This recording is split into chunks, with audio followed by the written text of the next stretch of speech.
তোমরা সবাই কেমন আছো? আশা করি ভালো আছো, সুস্থ আছো। তো আমিও ভালো আছি। মৌসুমি অফিসিয়াল চ্যানেলে তোমাদের সবাইকে স্বাগত জানিয়ে চলে এলাম। তো গেছিলাম একটু দরকারে, তো গেছিলাম তো 10টার দিকে, আর এলাম এখন 12টা, 12:30 বাজে। আর আসার পথে কিছু বাজার করে নিয়ে আসলাম, তো ভাবলাম তোমাদের সঙ্গে শেয়ার করি।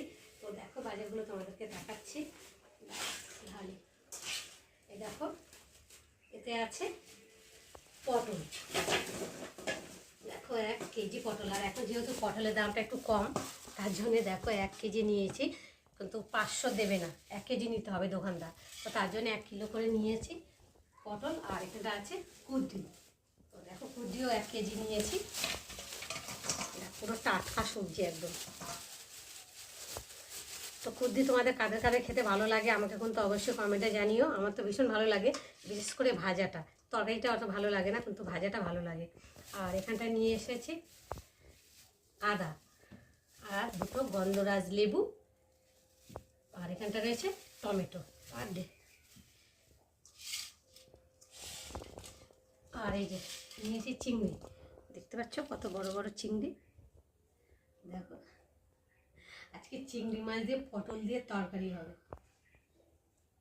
তো তোমরা পটল দিয়ে চিংড়ি মাছ কারা কারা খেতে ভালোবাসো আমাকে কিন্তু অবশ্যই জানিও। তো দেখো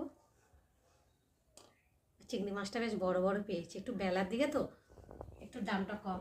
কম বলতে যেহেতু 40 টাকা শ, আর বেলার দিকে হলে তো 50 টাকা 60 টাকা শ।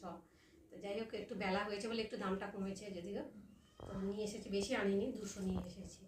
তো দেখতে পাচ্ছ। আর আজকে আমি এই যে পটল চিংড়ি করবো। তো চলো পটলগুলো ভালো করে কেটে কুটে ধুয়ে ধায়ে মাছটাকে দেখো চিংড়ি মাছ কাটাকুটি করে ভালো করে ধুয়ে ধায়ে নিয়ে চলে এসেছি, মশলা করেও নিয়েছি। আর এখানটা এই যে পটল ভাজতে দিয়েছি, পটলটাকে আগে ভালো করে ভেজে তুলে নেবো। তো দেখো পটলটা লাল লাল করে ভাজা হয়ে গেছে। আর এখন ওই পটলগুলোকে খুন্তি দিয়ে ভালো করে চেকে চেকে তুলে নেবো তুলে থেকে।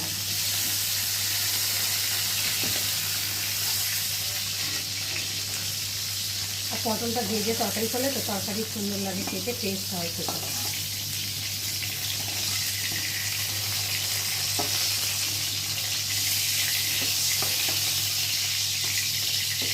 পটলগুলো কত সুন্দর ভাজা ভাজা হয়ে গেছে। আর এখন এই যে তেল আছে, তেলের মধ্যে এখন চিংড়ি মাছগুলোকে দিয়ে ভালো করে ভেজে নেব।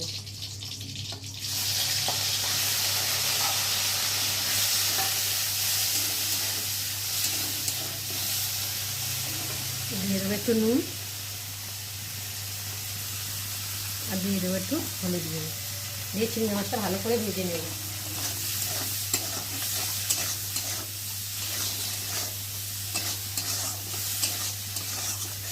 চিংড়ি মাছগুলো কত বড় বড়, আর খোসা অনেক ছাড়িয়ে দিয়ে, লেজা খোসা মাথা বাদ দিয়ে দেখো কোনটুকুন হয়ে গেছে।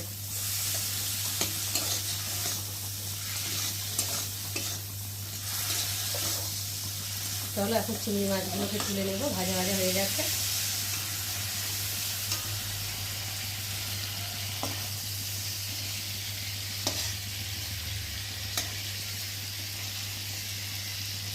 দেখো একটু ভেজে নিয়েছি। আর কড়াতে তেল আছে, আর একটু অল্প তেল দেবো।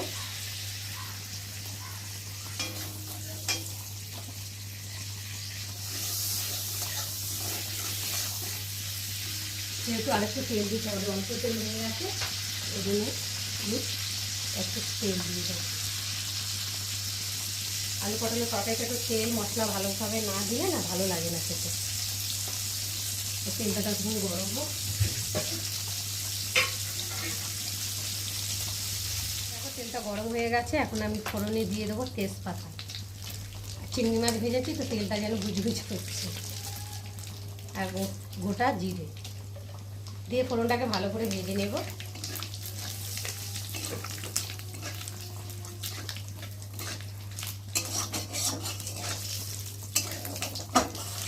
চিংড়ি মাছ ভাজলে তো কড়াটা একটু পুড়ে পুড়ে মতন যায়, কারণ চিংড়ি মাছের গায়ে যেগুলো খোসাগুলো থাকে, খোসাগুলো সেগুলো পুরো করার মতো হয়ে যায়। আর ফোড়নটা ভাজা হয়ে গেছে, এখন আমি দিয়ে দেবো ছোটো ছোটো কেটে রাখা আলুগুলোকে দিয়ে ভালো করে ভেজে নেব।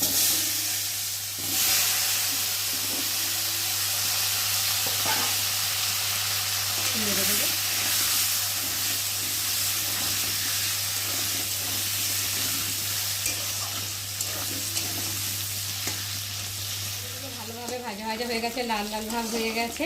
আর এখন আমি দিয়ে দেবো স্বাদ মতো নুন, হলুদ গুঁড়ো, একটা কাঁচা লঙ্কা,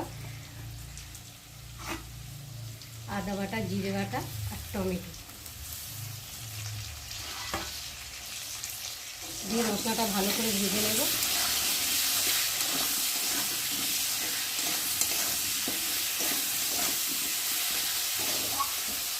আর দিয়ে দেবো ভেজে রাখা চিংড়ি মাছ।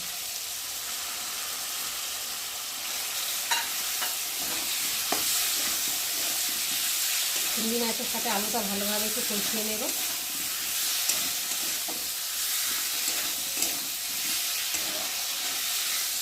তারপর দিয়ে দেবো ভেজে রাখা পটলগুলো। মশলার সাথে পটলটাকে ভালো করে একটু কষিয়ে নেব।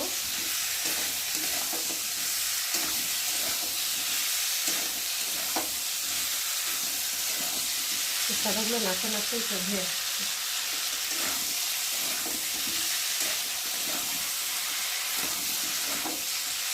চলো বন্ধুরা ভালোভাবে কষিয়ে নিই।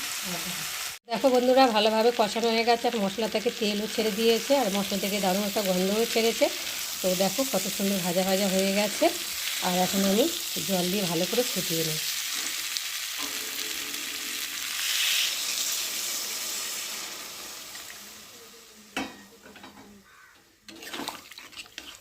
ভালো করে নেড়ে দেবো।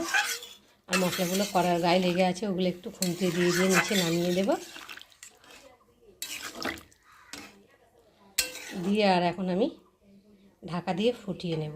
পটল চিংড়ি রেসিপি তৈরি হয়ে গেছে। কেমন লাগলো তোমরা কিন্তু অবশ্যই কমেন্ট করবে, আর ভালো লাগলে লাইক কমেন্ট শেয়ার করো। আর আমার চ্যানেলে যদি নতুন হয়ে থাকে চ্যানেলটাকে সাবস্ক্রাইব করো। তো চলো তোমাদের সঙ্গে আবার দেখা হবে পরের ব্লগে। ততক্ষণ তোমরা তোমাদের খেয়াল রাখো। তোমরা আমার চ্যানেলটাকে সাবস্ক্রাইব করতে থাকো। আর আমি এদিকে গরম মশলা আর চিনি দিয়ে তরকারিটাকে একটু ফুটিয়ে নেব।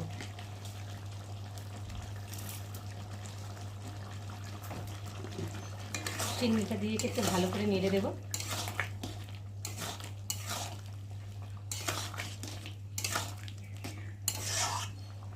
দেখো কালারটা কত সুন্দর হয়েছে, খেতেও নিশ্চয়ই খুব সুন্দর হয়েছে। কেননা কালার থেকেই বোঝা যাচ্ছে যে কতটা সুন্দর লাগছে, তাই না বলো বন্ধুরা? দেখো একদম পুরো মাখা মাখা। আলু ভেঙে দিলে ঝোলটা আরও গাঢ় গাঢ় হবে, খেতেও ভালো লাগবে।